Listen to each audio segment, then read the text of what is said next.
All right, what's up everybody? I'm Coach Jack. Okay, I'm the owner of Close the Gate Hoops, which is a basketball training business that some of these kids have gone to. Today I also opened another business in my father's honor, which I'm going to talk about a lot today. But the goal of this speech for me today, and so when we go through this, it's going to be very interactive. Okay, so I ask for one thing is eyes and ears. So when I'm talking, you're looking at me and you're engaged. Okay, so you're not talking to other people, because I promise you, if you soak in what I say in this speech, it can change how you live the rest of your life, if you accept it, right? But the goal of this speech, I'm going to try and show you everything I wish I would have known at your age, okay, on 4 main key concepts of life, okay? Because I do a lot of these speeches with people that play sports, but not everyone here probably plays sports. So we're going to talk about the things we can learn from sports even if you don't play, all right? So the 4 main key concepts, okay, the first one's meaning, okay? The second one is happiness. The third one's the mind, okay, how we think. And the fourth one's adversity, how to handle adversity. Okay, and so when I go through this, don't be scared to raise your hand or to give examples, because I'm going to be asking for, at one point all of you are going to say something to me, okay, so you got to be ready, all right? So the first thing we're going to do today, you guys, all right, I have a number written on the board, all right? What do you think this number means? Any ideas? I'd be surprised if you knew. How many people have joined? Oh, that's a good guess. How many people have donated to the Honey Humble Foundation? That I wish. That would be awesome. Last one. How old you are? Oh, there we go. Okay, so that's the amount of days I've lived. Right there. That's how many days I've lived. Can I write that on the top of my notebook every single day? Does anybody have any idea why I would do this? Any ideas? Keep track, okay? So I like to call it death wisdom. Okay, so that's not something we want to fear, and it's not something we should avoid. And I'll do my best to incorporate faith and spirituality and scripture throughout the speech, because obviously the end goal is to get to heaven, okay? But what it shows me is that our time is limited, right? Our time is limited. So we want to try and become the best versions of ourselves every single day that we're alive. Okay, so that's basically what meaning is. Does that make sense? Okay, so what we're going to do for meaning, I want everyone to write in their notebooks meaning down with a line under it. Okay, meaning with a line under it. Okay? Then, under meaning, what we're going to write down is values. Okay, values. Can anyone tell me what a value is? What's a value? Yes? Something important, okay? You're definitely on the right track. So a value is something really important that we live our life by. Okay, it's kind of like a code that we live our life. All right, so it's important we establish those values, okay, and live by them. All right, so an example of my values, okay, one of them is work ethic, right? If I work really, really hard at something, I know I put forth my best effort, so I have nothing to worry about. Another one is faith and spirituality, right? Being close to God is a value that I live by. Family is a value, spending time with family, okay? So what I want you guys to do, this is called a values ring activity, so write down values ring in your notebook. And I want you to come up with 3 things that are very, very important to you in life. Very important to you, okay? And what you need to live by every single day. And for the 3rd and 4th graders, I normally talk to middle schoolers. So if I ever say a big word or questions and you need to raise your hand, don't be scared to ask any questions. And if you ever raise your hand if an activity doesn't make sense, and a teacher will come help you figure out how to do it, if they know how to. Make sense? Okay, does anybody want to give an example of a value they wrote that I didn't say yet? Yes? My dog. Your dogs. Really, really? Okay. So that's good. Your dogs. Let's hear another one. Water? Okay. So, in terms of values, you guys, I want you to think of it as spending time, right? So, dogs could be one, okay? But spending your time with water, is that really, really, it's a need, right? But in terms of family, okay, that's what's important to you. So, not necessarily things that are necessities that everybody needs, because some people have different values. Does that make sense? Good health, right? So health can definitely be a value. Being healthy, right? Eating healthy, exercising, that's something you can live your life by. Education, that's really good. Learning, that's 100% a value. What'd you say, buddy? Yep, so work ethic, right? Working hard, that's really good. God and family. Family, beautiful. God and family. Playing baseball. Playing baseball, so baseball can be a value, right? For me, when I was growing up, it was basketball. Last one. Going to school. Going to school, yes, so learning. You're on the right track, beautiful. So does everyone have 3 values written down, at least? Yeah. Yes? Okay, so Now, the next thing we're going to write under values, you guys. Okay, the second step is now balance. Okay, balance. All right? So now we have to learn how to balance these values. Okay, so personal experience and example, when I was growing up, I was obsessed with becoming a Division I basketball player. Right now I play at Platteville, they're not Division I, okay? But I spent so much time working at basketball, which was a value, that I didn't spend as much time with family, right? So with the values you've written down, I want you to try and find a medium with all of them. So say you spend a ton of time with your value of baseball. That probably means you don't spend as much time with family. Do you think family's important? Is that a value? Yeah. So I want you to write in your notebook a little less of baseball and a little more of family. Does that make sense, you guys? So now you're trying to balance out the values you wrote personally. So whatever the 3 you wrote, okay, and if you think you have great balance, then you can just keep them the same. Does this make sense? Yeah. Are there questions? No? All right. You guys are smart.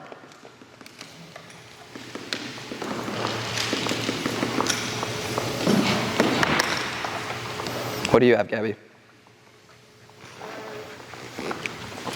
Sports, school, Learning, dogs, and family. Okay, do you think you do a good job of spending time with all of those? Yeah. Yeah. Okay, so that's beautiful. So Gabby thinks you should keep things the same. Does that make sense? So now we're learning to balance these values. Okay? The third thing we're going to write down. All right, the third thing we're going to write down is growth. All right? And I'll talk about this more in a little bit, okay? But growing, the happiest people in the world are always focused on growing themselves, always focused on being better, okay? So today, I'm going to talk about a story in Scripture, okay? So there's an author named Mark Batterson, okay? And he wrote a book, and it's called In a Pit with a Lion on a Snowy Day, all right? And this story is in the Bible, all right? It's not very well known, so you might not know. Does anybody remember Benaiah in the Bible? No? It's okay if you don't. Okay, so basically what happened in this story, you guys, okay, Benaiah was faced with a lion, okay, and Benaiah saw the lion, and if all of you saw a lion, what would you normally do?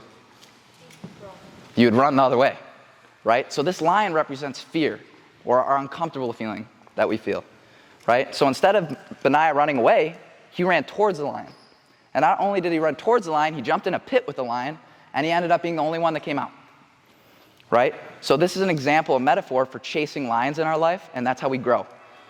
What do you think a great example of chasing a lion is for me right now? What am I doing right now? Talking in front of a bunch of people. It may look like I'm not that nervous, but I was pretty nervous before I got here. Okay? So this is an example of me chasing a lion every single day. Okay, so I want everyone to write down in their notebook, chase a lion activity. So I want you all to think of something that makes you uncomfortable. It could be raising your hand in class. It could be making a new friend. Okay, think of something that you fear that you know is good for you. This is important because do most of us fear spiders? Yeah. Okay, is chasing a spider really going to do good for us? Probably not. Right? So think of something you fear that you know is good for you. Does that make sense on what a lion is? Yes? Okay. Let's think of a lion you want to chase today. It could be today, this week. Could be in the future, like speaking. Okay? And I need some volunteers. Someone give me an example of the lion they're going to chase today that I haven't talked about. Public speaking. About what? Anything? What interests you? Basketball. Basketball? Okay, so it's important to try and be specific when we're writing down these examples. Gabby? being alone. Being what? Alone. Alone. Okay, that's really good. So a lot of times when we're alone, we're lonely, correct? So an example of chasing a lion is going out and making new friends and being with other people that are around us. Does this make sense, you guys? Eating healthy. Eating healthy. So it's a struggle for you to eat healthy, so that's awesome. Okay? So chasing a lion for him is eating healthy. Yes? Staying in the dark, like pitch black. Okay. So like trying to make new friends so you're not lonely? Is that what you're trying to get at? Yes? No, I'm just scared of the dark. Oh, you're scared of the dark. Okay, so that's actually really, really good. So that's an example of building our fear muscle, right? So it's something you fear. An example of how you build that fear muscle, all right, is by going to the dark. Because is anything really going to happen in the dark? Like your basement? I remember when I was in 3rd grade, I was scared of that basement. Okay? So, and this is another good story. So in 6th grade, I went to SJV. I'm an SJV alumni, so I definitely know what it's like to grow up in a Catholic school. Okay? I failed the speech contest on purpose so I wouldn't have to speak in front of people. Isn't that funny? So how do you think I got to this moment? What'd I chase a bunch of? Lions. So I started really small, like maybe going in the darkened basement, and it built up to this moment. Are there questions on this? No? All right, next activity, I'm looking for different volunteers, not the same ones that raise their hand. All right, the fourth thing we're going to write down a meaning, you guys, okay, is influence. Influence. Okay, so it's really important that we talked about growth because we have to grow ourselves first, okay? But now we can find meaning, okay, in influencing other people in what we've learned. Does this make sense? So there's something called generational influence. What does this mean? Anybody have a guess? Oh, I thought you... Like main things that influence your life, like main people. You're close. Yeah, you're really, really close. You influence things that people will see like down generations. And Boom. So, like right now, so my father passed away 2 years ago, okay? A lot of the words I'm speaking right now are his words, things he taught me. So he's leaving his mark on the world even though he's gone, right? So that's another example of how we can find meaning is by trying to influence people so that they can also change their life down the road for many generations. Does this make sense? Yes? Okay, so what we're going to do today, okay, and again, can we just start doing big, big things, like big ambition goals? Like, could you go public speak tomorrow? No, right? You got to do little things to build up to that moment, okay? So what we're going to do is I want you to think of one way that you could influence someone today. Okay, one way you can influence someone today. I did this with sports, so the last speech I had was with the football team. Eyes and ears, okay? Last speech I had was with the football team. Examples they gave of how they could influence another person. Bring an extra practice jersey in case someone forgets it. Helping them put their pads on, okay? Doing things for others that can make them better people. Does this make sense? I need a specific example that you can do today. And one of you that hasn't talked yet is going to say something to me. Got it? Yeah? All right, let's see it. Boom. Like, if you're on baseball, bring an extra bat because someone can maybe forget it. Extra bat, that's good. So let's try and think of an example that I didn't say that's not similar. But that's good that you thought of that. Did you raise your hand? Help my teammates if they do something wrong in practice. Okay, help your team. Yeah, so encouragement, being a leader, that's really good. Okay, I need a specific answer that you can do today. Do you have practice today? Beautiful. So what's one thing you could say to do that? Like if they run the play wrong. Beautiful. Okay. Eyes and ears, buddy. Okay, that's awesome. So really try and be specific with these examples. Does everyone have this written down? Yes? Raise your hand if you don't have it written down. You don't have it written down yet, buddy? You're good. So we'll give you like 30 seconds. Try and think of something you could do today. What's for lunch today? Hot dogs? What do you normally get with hot dogs? Just hot dogs? Okay, well, if there's a little side of something, okay, say you got a side food, you can maybe give that side food to someone else that might be more hungry than you. Yeah, like sometimes we have fruit. Okay, yeah, like you could give that to someone else. That's an example of something so little that you can influence someone. What's my example of influence, probably? What am I doing right now? Speech, right? I'm talking to some of you, and hopefully some of you take away the things I talk about. Make sense? Okay, eyes and ears, guys. When I'm talking, you're looking at me. Other than when you're writing, obviously. Okay? Now,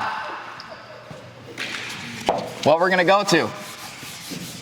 Okay, part 2. Very, very important word. Happiness. So we're going to write this down in our notebook. Happiness.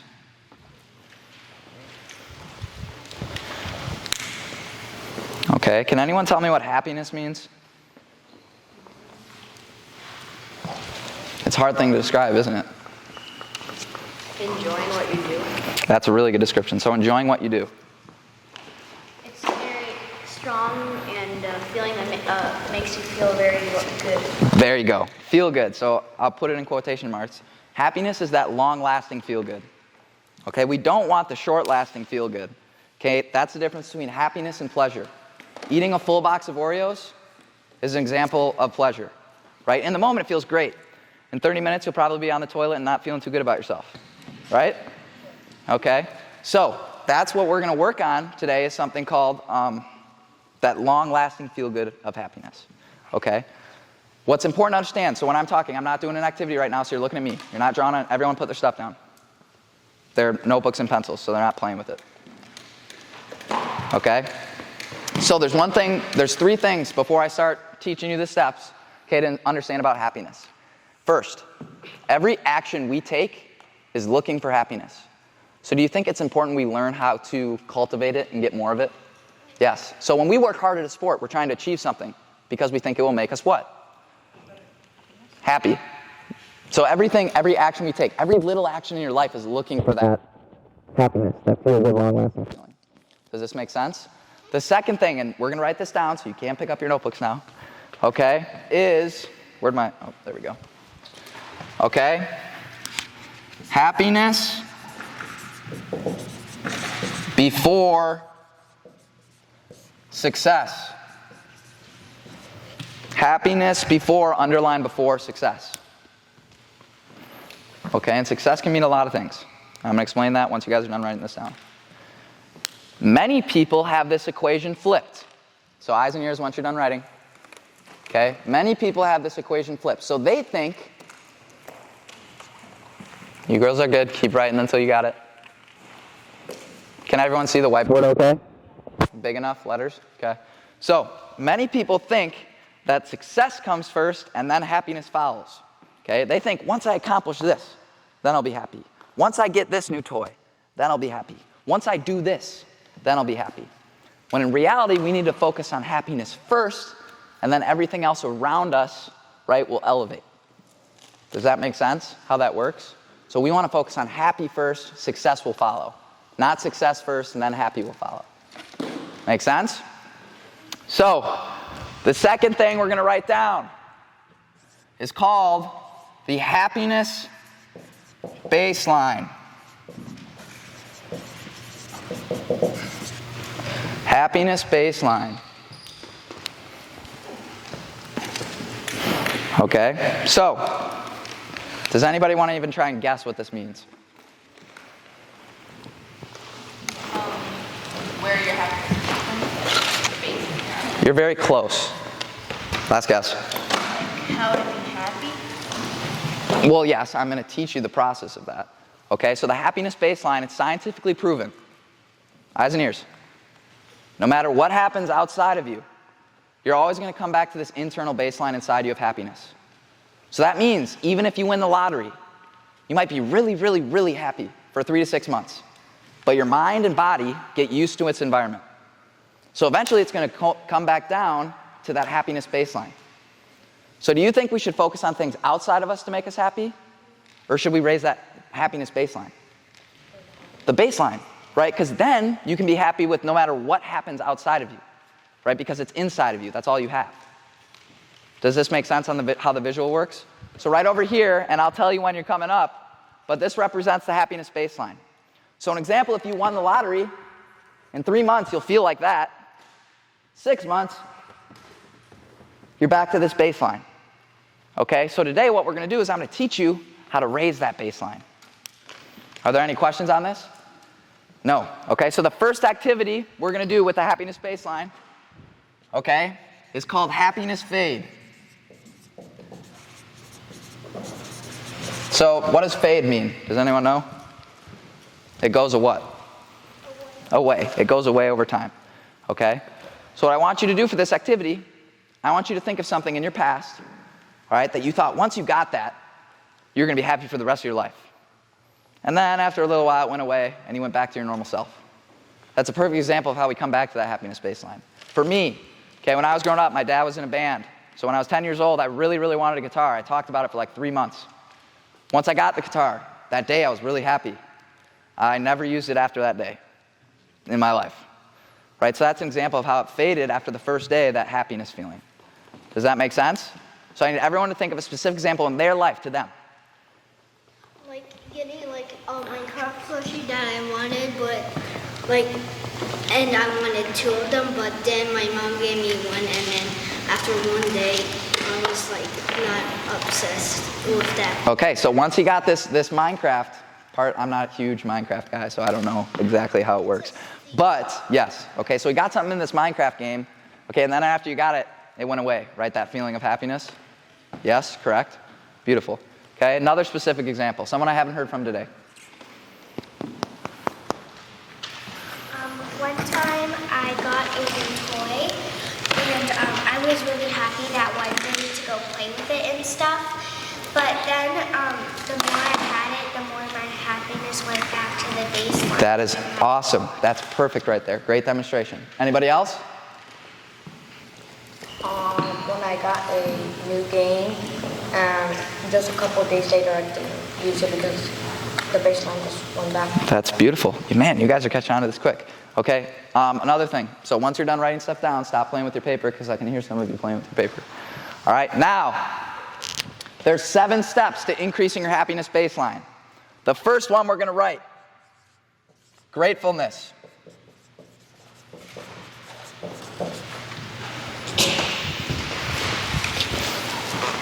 Gratefulness. Does anybody know what gratefulness is? Being grateful for what you have. Beautiful, right there. So gratefulness is focusing on what you have, not what you don't have. Okay? So when we do this activity, it's very important to be specific. Yes, is it important to be grateful for food, your house, and water? Yes. But say you're writing it down in your notebook every single day, it'll lose that gratefulness value. Okay, that feeling that makes you appreciative of what you have. So what I want you to do is try and be as specific as you can for something that you are grateful for today. So let me start, okay? I am extremely grateful. I had to drive 2 hours from Platteville to come here. I'm extremely grateful that I made it back here in one piece. Okay, so I'm still alive. That's an example of specific gratefulness, instead of just saying being alive. Does that make sense?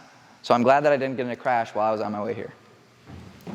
Do we all got this? So right now you're writing down one specific thing you're grateful for today. I'm grateful for us being able to see you here today. You're my favorite.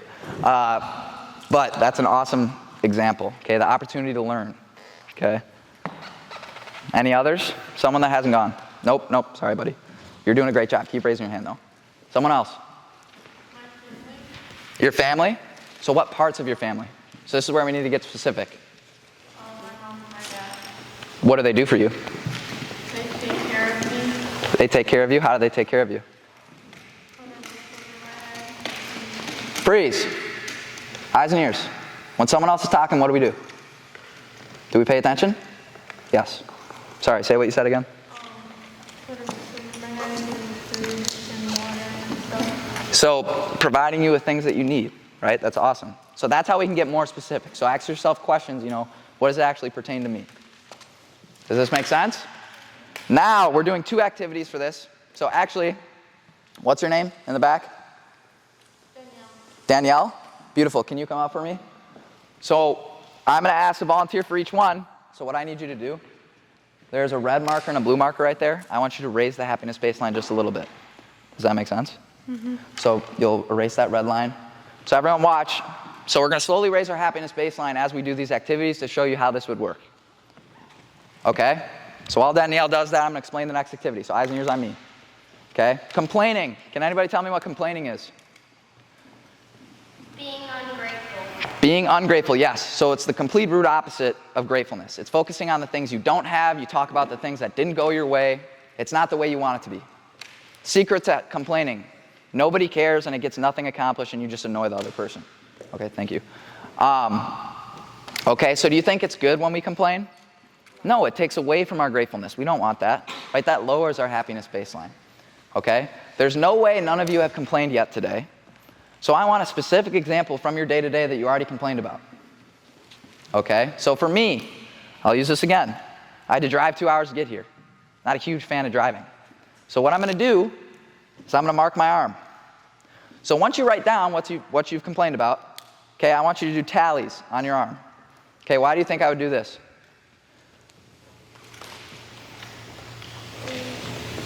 You got it? Is it going to show me how much I complain? Beautiful. So it's going to show me how much I complain. So if I go to bed every night and I have a ton of tallies on there, do you think I'm going to subconsciously kind of try and improve upon not complaining? Yeah. Yes. Yes, Gabby? My pencil. Okay, yes. If you got a pencil, don't mark your arm, which most of you do. But say you have a pen one day, try and mark your arm for complaining. Does that make sense? That's okay. I don't want you to mark your arm with a pencil. Okay? So, someone I haven't heard from today. A specific example of complaining that you said today already. Somebody. That I can't have gym today or PE. That's beautiful. Okay? No gym today. Come on. All right? What else?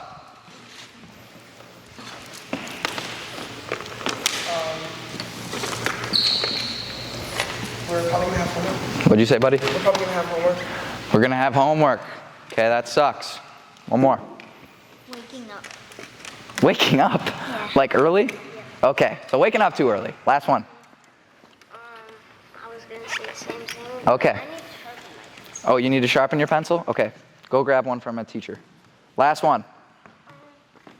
Whenever you eat one thing a day. You only eaten one thing today? So you're hungry? That's awesome. What's your name? Amira? Okay. Come up. You're going to do the happiness baseline for complaining. Sound good? Do you remember what to do? Yeah. Awesome. All right, last one, buddy. I'll get you on the next one. Okay? Now, we're past gratefulness. We raised our happiness baseline a little bit. Okay? The second step to gratefulness,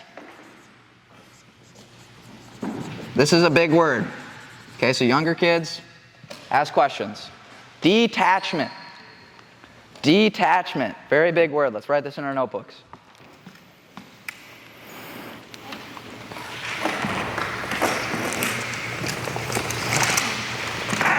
Okay. So, can anybody tell me what attachment is? Being attached to something. Thank you.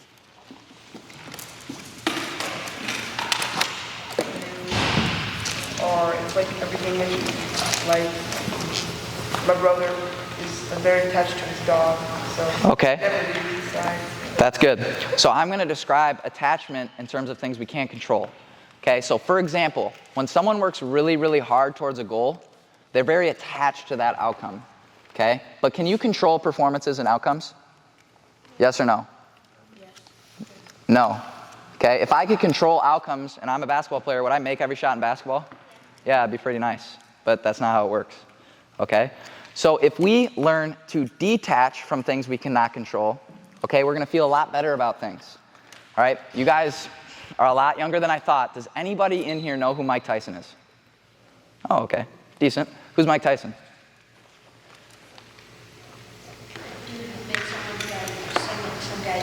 Okay, that is what he's known for. All right, so moral of the story, he's a famous boxer. Okay, so listen to the story. It's a good story. All right, so Mike Tyson had a big fight coming up. All right, and there was a celebrity that wanted to come and say hi to Mike Tyson and then get out. All right, so he comes up, he says hi to Mike Tyson, and Mike Tyson's just chilling. He doesn't look very amped up about his fight. He's just his normal self. He's enjoying himself. All right, and the celebrity tries to get up and leave. Okay, because he doesn't want to bother Mike Tyson before this big fight. And Mike Tyson got mad at him for trying to leave because he wanted to talk to him. All right, and the celebrity goes, aren't you nervous about this fight? And what Mike Tyson says, he goes, I have nothing to worry about. I've done everything I can possibly do to do my best in this moment, but I can't control this moment. Does this make sense? So he has surrendered to the result. He's done everything in his power beforehand, but he can't control the result. So he's surrendered to it. Does this make sense? Yes? Yeah. Okay, so what we're going to do for this activity, it's called an even if activity. So a lot of us, when we work really, really hard towards a goal, okay, and I'm using a lot of sports examples because that's what I'm used to talking about, but you can do this if you're in music or a really, really good student. It can apply to any goal that you have, okay? So say I work really, really hard at basketball, okay, and my goal is to become a Division I basketball player. A lot of what ifs run through your head. What if I put in all this work and I don't get the goal I want? Right? What if I put in all this training this offseason and then I break my leg? Right? A lot of these what ifs. We want to change your what ifs to even ifs. So even if I work really hard and don't become a D1 basketball player, I'm still going to build a work ethic that translates to all other areas of my life, which translated to my business and my ability to talk to you right now. Do you see how that works? So even when we don't accomplish something, okay, when we detach from the outcomes, all right, we still have so much to learn from the process of getting there. Hold up before we raise our hand. I love that you're raising your hand, though. Okay? Are we clear on what this means? Yep, there's more directions to go, right? That's awesome. Okay? So everyone right now is writing, even if I don't accomplish my goal, whatever that is specific to you, I'm still going to accomplish this, this, and this. I'm still going to learn this and this and this. Are there questions about this? No?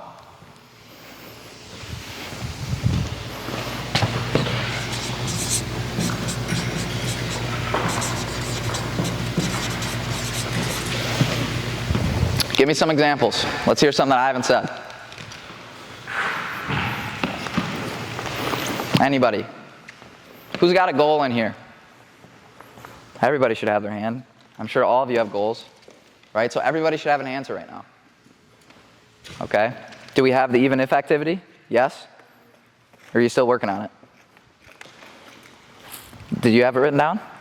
Beautiful. Let's hear it. Even if I don't win the horse race, I still got to practice a lot. Yes, so you learned a lot from practice. That's beautiful. What's your name? Win. Win? Yeah. Awesome. Okay, Win, you're going to come up and can you do the happiness baseline for me? Beautiful. Okay, let's do one more. You two have raised your hand a lot, which is great. Keep raising your hand. One more volunteer that hasn't said anything yet. You said something. Someone who hasn't raised their hand yet. Let's go. Yep. Even if I don't get first place in the fair, I'm still gonna learn how to take care of my animals better. That's really good. Okay, so what else can you learn from not winning? Can you learn how to handle not winning? Is that important? Yes. Okay, so that's beautiful. All right, great job, Win. Now, on to our third step to increasing our happiness baseline. Experiences. Experiences. All right, so everyone write, thanks, man. Everyone write this down, experiences. Can anyone tell me what an experience is? It's kind of hard to define. Something you go through. Something you go through. Yes, so it's the process of living through moments in your life. So it could be either present or past. All right? Once you've written experiences down, pencils down, eyes and ears.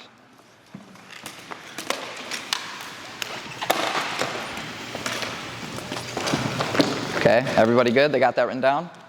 Okay, so listen. How we view the world is based off the experiences we have. Okay? So when we chase new experiences, it expands our reality and view of the world. So we have a much bigger view of the world, and we have more ways to see the world when we chase new experiences. Okay? An example in my life of how I've tried to implement chasing new experiences, okay, to raise my happiness baseline, from ages 4 to 16, what is everybody's order for food from a restaurant? Big Mac or Okay, can you get a Big Mac at every restaurant? No. Okay, Did you forget, buddy? That's okay. Chicken tenders. Boom, chicken tenders. That's all I ordered for like 12 years. All right, which is great. It's an old reliable. No more hand raising. Which is great. It's an old reliable, right? You're always going to get the same experience when you order chicken tenders. But how do you know something else isn't better? You don't. You have a very small reality. Does this make sense? My girlfriend, she actually runs our sports nutrition page for Close the Gate, but she's really big into food. All right? And now my favorite food's sushi. So I went from ordering chicken tenders 3 years ago to now my favorite food's sushi. Right? So that's an example of expanded reality. But how we start with small, chasing new experiences with small things like food, it translates to big things like travel. Right? Because when we travel, we see things and become more appreciative of what we have. When we travel and we see someone on the side of the road who's starving and doesn't have any food, when you go home and sit at the dinner table, are you going to appreciate that food a little more? Yes. So that's the idea of expanding your reality. So for this activity, what you're going to do is, it's called the Try Something New activity. Try something new activity. So we're going to write that down in our notebooks. And I want everyone to think of something that they always do the same of. It could be within food. It could be always sitting by the same friends at lunch. Okay, it could be anything you do the same of each day. And I want you to try and chase a new experience, okay, by doing something different than what you do every day. Are there questions about this? No? Beautiful. Okay, this is going to take like 30 seconds to a minute, so think hard. It's okay if it takes time to think about these things. I'm not going to rush you.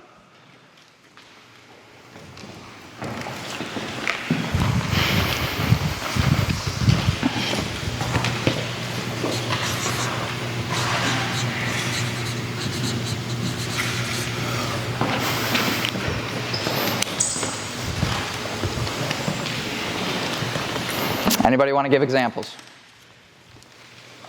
I always sit at the same spot every time I eat dinner. Same spot every time you eat dinner? That's good. So talk to a different family member? They'll sit in a different spot. Okay. So this is good that we talk about that. So is sitting in a different spot really changing your experience? Maybe an example of a school table where there's a lot more kids and you talk to different people, that could change it. But in terms of your dinner table, probably not a lot's going to change. So try and think of something you do the same of every day that will change your experience. I sit with the same people every day at lunch. At lunch, okay, that's good. Let's hear an example I didn't say. Maybe if you work out, maybe you could change that. Okay, that's really good. So Gabby said if you work out, maybe changing what you do during your workout. That's awesome. Anything else? No? Okay, Gabby, have you come up to change the happiness baseline yet? Okay, beautiful.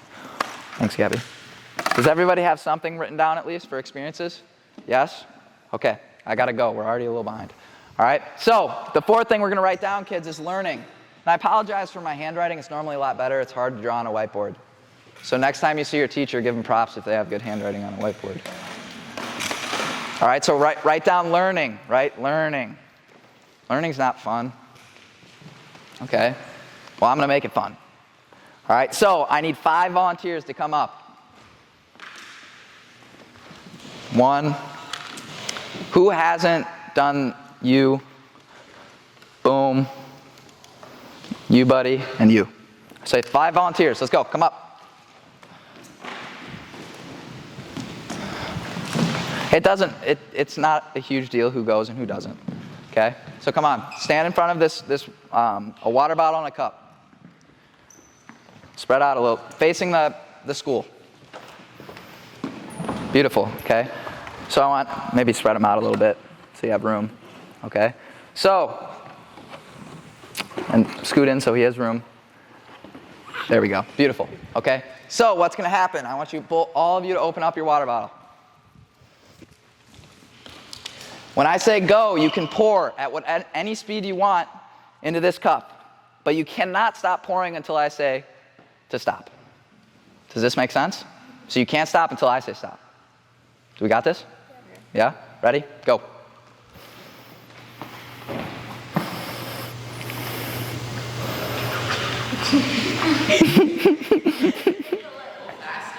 A little faster. Pour a little faster.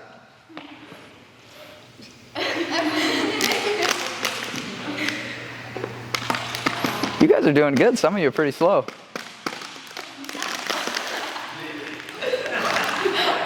Stop. Okay, so that was fun. Put the water bottles down. Does anybody have a guess on why I would do this?